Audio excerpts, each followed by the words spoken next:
ዝና ያውቀዋል ብለሽ ነበር? አዎ ያውቃል። ብሩክ አደንዛዥ ወደ ታይላንድ ይዞ ከወጣ በኋላ ከሰዎች ጋር ከተስማማ በኋላ ገንዘብ ተቀብሎ ክዷቸዋል። ቆይ ምን አድርጎ ነው የካዳቸው? የሰጡትን ዕቃ ቆሻሻ ገንዳ ውስጥ ጥሎ ልጁን አሳክሞ ተመለሰ።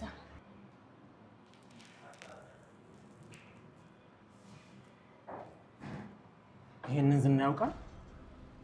አዎ። ዝና ነው ለማህሌት የነገራት? አዎ። ወንድሜን ነው። ወይኔ ወንድሜ፣ እንኳንም አወቅኩት፣ እንኳንም ጫፉን አገኘሁት። ዝና ነው። ወይኔ ወንድሜ።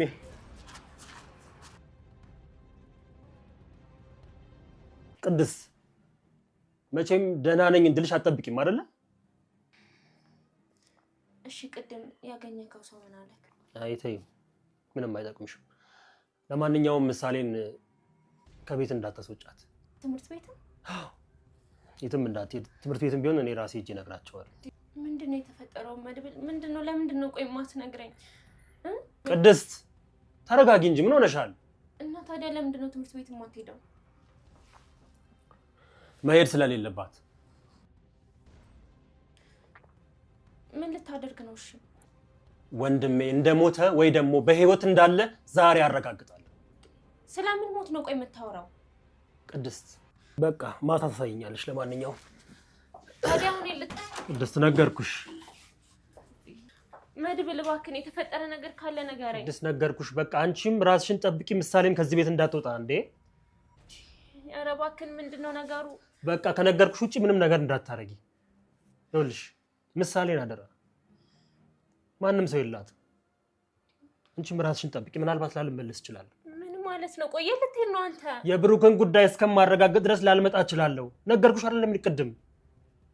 ወንድሜ በህይወት መኖሩን ወይ ደግሞ መሞቱን ሳላረጋግጥ አልመጣም።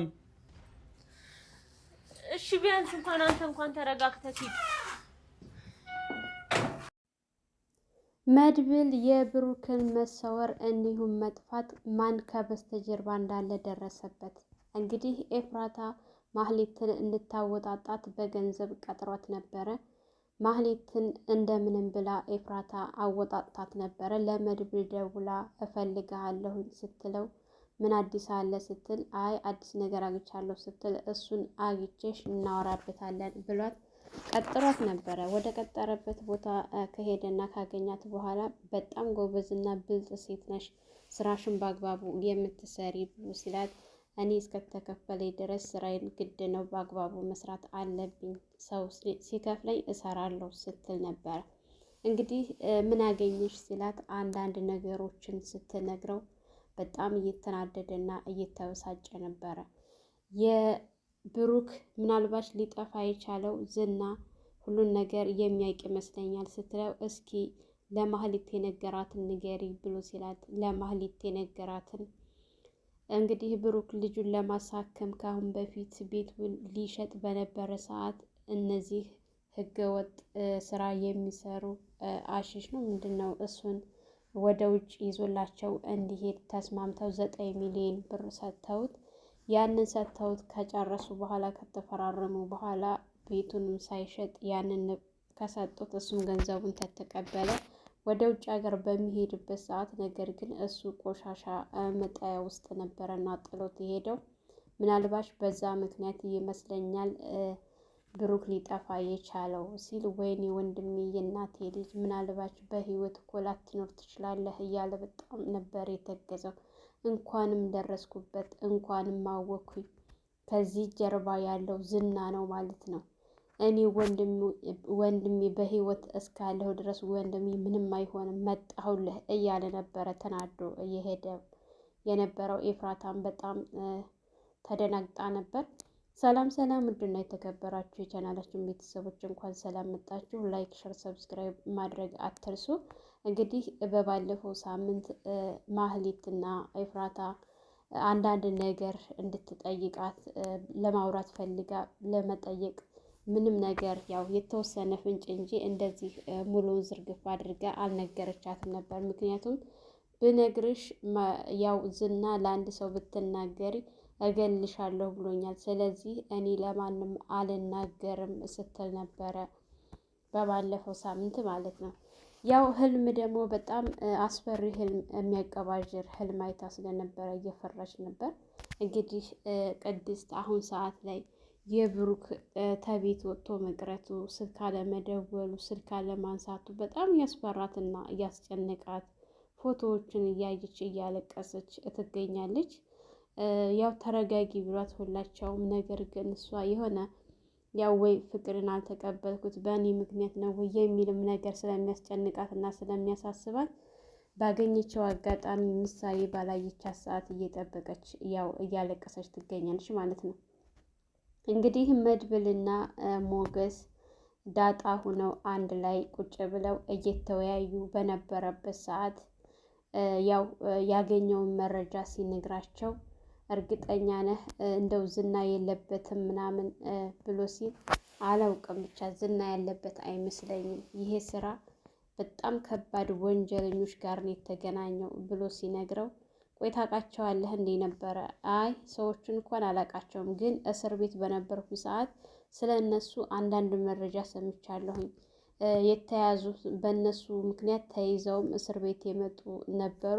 ያልታደሉም ደግሞ በህይወት ብዙ ሰዎች እንደገደሉና እንዳስገደሉ መረጃው ደርሶኛል እና ሰዎቹ በጣም አደገኛ የሚባሉ አዲስ አበባ ላይ አደገኛ የሚባሉ ወንጀለኞች ናቸው እና ወንድሜ ምን ሲል ነው ከነሱ ጋር የተገናኘው? ያው ነው እርግጥ ነው ቤቱን አልሸጠም፣ ቤቱን እንዳልሸጠበት ደርሼበታለሁኝ። ከነሱ ሰዎች ጋር ልጁን ለማሳከም ሲል ከነሱ ወንጀለኞች ጋር ተገናኝቶ ምናልባት ወንድሜ በዛ ምክንያት ይሆናል የጠፋው፣ ወይ አግተውት ነው ወይም ደግሞ ገለውት ነው ብሎ ሲል ሞገስ በጣም ነበር የደነገጠው ማለት ነው። ምክንያቱም ይቅርታ ለመጠየቅ ብዙ ጊዜ ላገኘህ እያለ ሲደውልለት በፍጹም አንተን ማየት አልፈልግም፣ ይቅር ብያለሁ፣ ግን ከአንተ ጋር አልገናኝም ነበረ ሲለው በተደጋጋሚ ማለት ነው። ያው ብሩክም እባክህን ወንድሜ አውቃለሁ በድያለሁ፣ ግን አግኝቼህ ይቅርታ ልጠይቅህ ቢል አረ በፍጹም ድጋሚ አሳልፈ ስለምትሰጥብኝ እያለ ሲሸሽ ነበር የኖረው። አሁን ደግሞ ይህ ነገር በጣም እንቅልፍ እየነሳው ይገኛል ማለት ነው። ያው ዳጣ እኔ መቼም ዝና ያለበት ነው የሚመስለኝ እንጂ ዝና ከበስተጀርባ እንዳለበት በጣም እርግጠኛ ነኝ ስትል ነበር። እውነትን እርግጠኛ ሆናለች እሷ ማለት ነው። ያው ዝና የማይገባበት ነገር የለም። እንግዲህ ማህሌትን ጠርቷት አንድ ውለታ አንድ ስራ ስሪ እስኪ ሲላት ነበረ። መቼም አንቺ አንድም ስራ መስራት አታቂም፣ እስኪ እንደው አንድ ስራ ይችን ስራ ብቻ እንኳን ስሪ ሲላት ምን አይነት ስራ ስትል ሞገስንና ሉላን ማስገደል ሲላት ነበረ። ይሄ የአንቺ ኃላፊነት ነው፣ ይሄንን ካደረግሽ ቤትሽን እንዲሁም ሌሎች ንብረቶችን ታገኛለሽ፣ ይህን ካላደረግሽ ግን እንዳታስቢው ምናምን ሲላት ነበረ። ያው ትንሽ ኃላፊነት ውሰጂ ሲላት የኃላፊነት መውሰድ ትንሽ ከብዷታል። ምክንያቱም ያየችው ህልምም ስለነበረ ያ ነገር ተጨማምሮ ያ ነገር በጣም አስፈርቷት ነበር። ያው ብዙ ጊዜ ደግሞ ኤፍራታ አንዳንድ ጊዜ ትገፋፋታለች፣ አንዳንድ ጊዜ ደግሞ ታስፈራታለች ማለት ነው። አንዳንድ ጊዜ ጀገን በይና እንዲህ አድርጊው እንዲህ በይው ትላለች። የሆነ ችግር በሚመጣ ሰዓት ደግሞ ሸሸት ትላለች ማለት ነው። ያው ማህሌት የገንዘብ ነገር ሞቷ ነው። ትንሽ ኃላፊነት መውሰዱ ከብዷት ነበረ። ግን ቼክ እጥፍልሻለሁ ሲላት በደስታ ነበር ያለችው። አሁን ሲላት እየሳቀች አሁንማ በሚገባ ነው የምሰራው አታስብ ነበር ያለች የነበረችው። እንደገና ደግሞ የብሩክ ወንድም መድብል ምን ሊሰራ ነው የመጣው? ይህንን ነገር እንደምንም ብለሽ እዛ ቤት የምትገቢበትን ነገር አመቻችሽ አጣርተሽ ትነግርኛለሽ ሲላት ነበረ። ይህንን ቆይ እንዴት ነው የማደርገው? እዛ ቤት እኮ እንዳትሄጂ ብለህ ነበረ ከአሁን በፊት ስትል ነግሬሻለሁኝ። እኔ ያልኩሽን ነገር መታዘዝና መስራት አለብሽ። አሁን የብሩክ ወንድም ምን ሊሰራ መጣ የሚለውን ነገር ሄደሽም ሆነ በምንም ሆነ የግዴታ ማጣራት አለብሽ። እሱ ሰውዬ በጣም እንቅልፍ እየነሳኝ ነው ስትል ምን ነው ፈራህ እንዴት ስትል እጂ ምን መቼም ሰውን አልፈራ ምናምን እያለች ነበረ ሲያከላፍታት የነበረው። ነገር ግን በጣም ነው የፈራው ማለት ነው። ምክንያቱም አንድ ጊዜ ገብቶለታል፣ አቅምሶታል። ያው እንግዲህ ሞገስ ወደ ሉላ ጋር ከሄደ በኋላ ሉላ አንዳንድ ነገሮችን ሁኔታዎችን ስታዩ የሞገስን በጣም ተረብሸሃል ስትለው፣ አዎ ተረብሻለሁ፣ የብሩክ መጥፋት በጣም አስጨንቆኛል፣ ይቅርታ አድርግልኝ ሲለኝ ምን አለ ይቅርታውን ተቀብዬ በሆነ ወይኔ ጓደኛ እያለ ነበረ። እናንተ ግን እርግጠኛ ናችሁ ዝናን እየተከታተላችሁት ነው?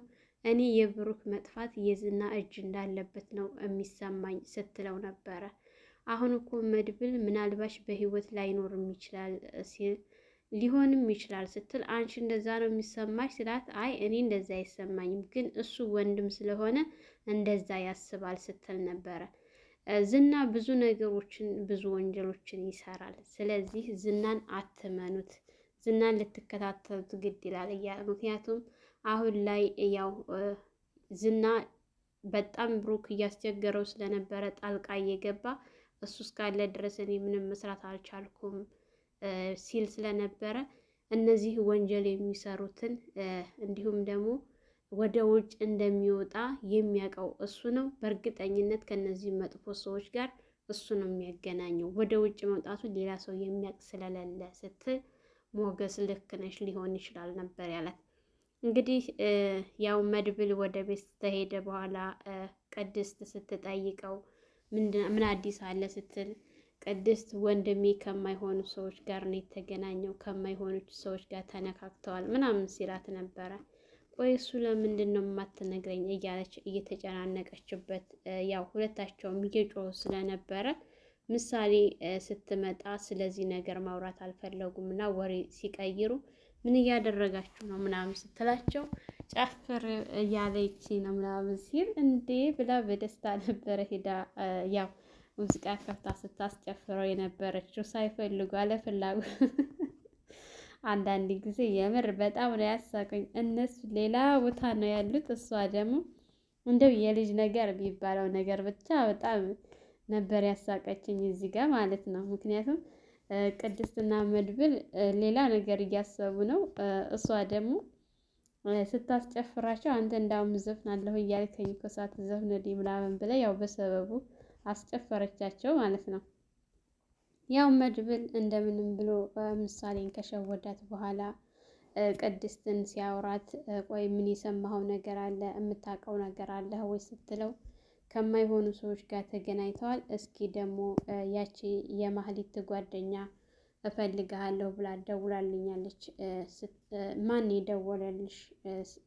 የደወለልሽ ስትለው፣ እሱን አሁን አስቸኳይ የምሄድበት ቦታ አለ፣ እዛ ሄጄ ስመጣ ሁሉንም ነገር እነግርሻለሁ። አሁን ወደዛ የግዴታ መሄድ አለብኝ፣ ራሳችሁን እየጠበቃችሁ ከቤት እንዳትወጡ ብሏት ነበር የሄደው። እሷም እሺ ነበር ያለችው። እንግዲህ ያው መድብል ከኤፍራታ ጋር ተቀጣጥሮ ስለነበረ ወደ ኤፍራታ ጋር ሄዶ ኤፍራታን ሲያገኛት ስራሽን በአግባቡ እየሰራሽ ነው፣ በጣም ጎበዝ ነሽ ምናምን እያላት ባለበት ሰዓት እስኪ ወደ ጉዳዩ ግቢልኝ፣ ምን የሰማሽው ነገርና ምን የምታውቂው ነገር አለ ስለ ጉዳዩ ብሎ ሲላት፣ አንድ የሰማሁት ነገር አለ ከጠቀመህ ብዬ ነው ምናልባሽ ስትል፣ እስኪ ንገሪ በፍጥነት ነበር ያላት ማለት ነው። እንግዲህ ምናልባሽ ይጠቅምሃል አይጠቅምህም የሚለውን የብሩክ መጥፋት ጋር የሚያያይዝ ነገር አለ። ምናልባች ዝና ይህን ነገር የሚያውቅ ይመስለኛል። አንቺ እንዴት ይህን እንድትይ ቻልሽ ሲያት፣ ምክንያቱም ማህሌት ከነገረችኝ አንስቼ ማህሌት ዝና ያላትን የነገራትን ነግራኝ ነበርና የሱ እጅ ያለበት ይመስለኛል ስትል፣ ያው ኤፍራታ የነገረቻትን ማህሌት በዝርዝር ስትነግረው ራሱን መቆጣጠር አቅቶት ነበረ። ምክንያቱም ወንድሜ ማለት ዝና ይኖርበታል ብሎ አላሰበም ነበረ።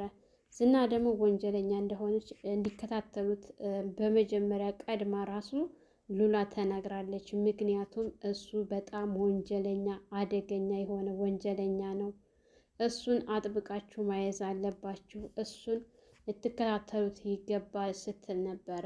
እውነትም ሉላ ያለችው ነገር ነው አሁን የሆነው ማለት ነው። የእውነት በጣም አደገኛ እና መጥፎ ሰው ነው። ገና ለገና ብሩክን ለመበቀል እሱ ታግሎ ማሸነፍ ስላልሆነለት ከመጥፎ ሰዎች ጋር አገናኝቶታል። ስለዚህ የእገታው የሱ እጅ እንዳለበት በደንብ ያስታውቃል ማለት ነው።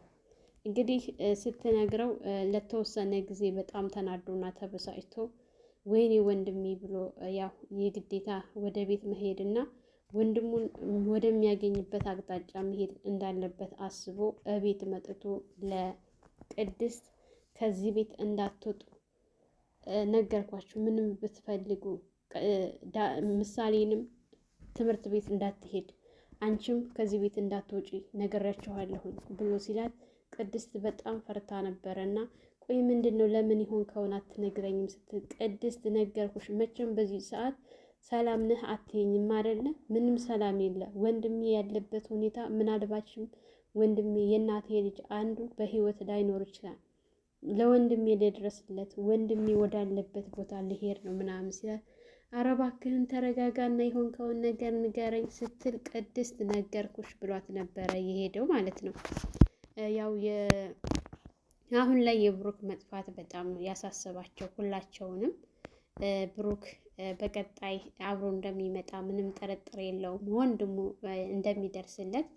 ሰላም ሰላም! ውድና የተከበራችሁ የቻናላችን ቤተሰቦች እንኳን ሰላም መጣችሁ። ላይክ፣ ሸር፣ ሰብስክራይብ በማድረግ ቤተሰብ እንድትሆኑ እያልኩኝ ለዛሬው የነበረን ይህን ይመስል ነበር። በሌላ ቪዲዮ ተመልሼ እስከምመጣ ለሰያና ዩቲዩብ አዲስ የሆናችሁ ላይክ፣ ሸር፣ ሰብስክራይብ በማድረግ ቤተሰብ እንድትሆኑ እያልኩኝ ለዛሬ የነበረን ይህን ይመስል ነበር። በሌላ ቪዲዮ ተመልሼ እስከምመጣ መልካም ቆይታ ይሁንላችሁ።